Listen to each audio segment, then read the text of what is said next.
8. Caesar the Exterminator, Mouse Hunt.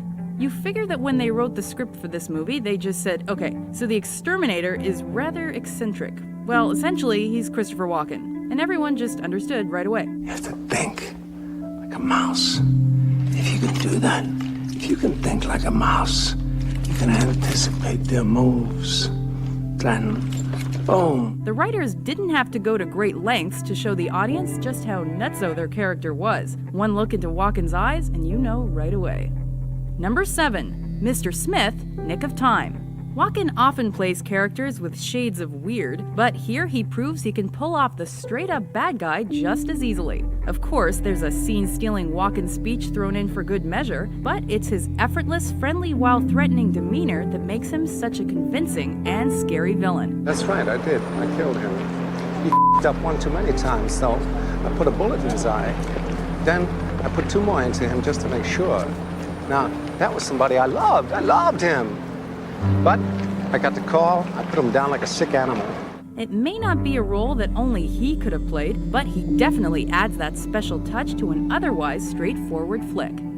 Number 6. Johnny Smith, The Dead Zone. That crazy look in Walken's eyes is used to great effect in this movie. He plays a man stricken with haunting premonitions after being hit in the head in this Stephen King-inspired tale.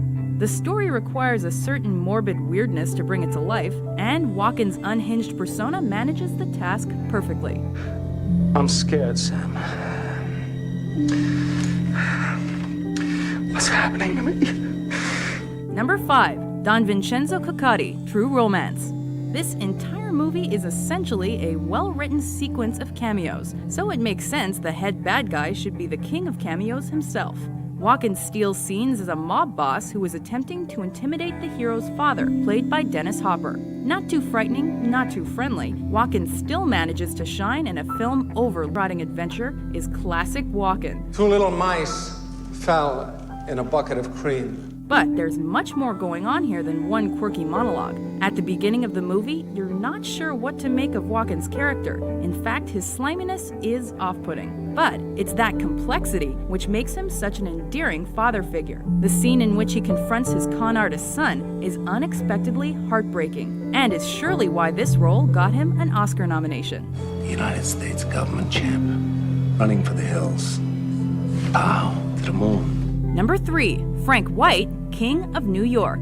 Walken's turn as a gangster turned modern-day Robin Hood is a true powerhouse Walken performance if ever there was one. While smaller, quirky roles have become his trademark more recently, this movie proves that in his prime, he could carry entire movies on charisma alone. From here on, nothing goes down unless I'm involved. No blackjack, no dope deals, no nothing. A nickel bag gets sold in the park. I want in.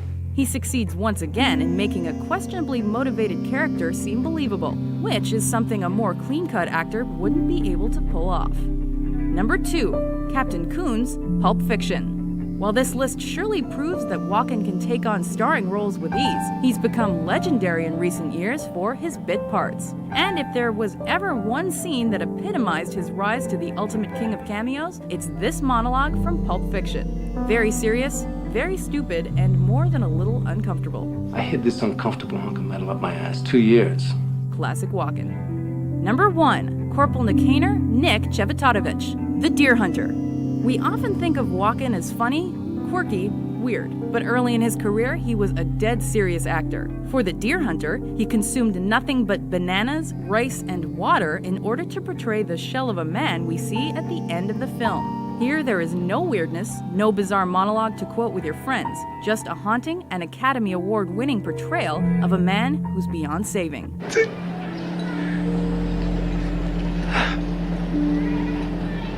Do you agree with our list? We're sure we've left out a few of your favorites, so let us know what you think in the comments. No, that's out of the question.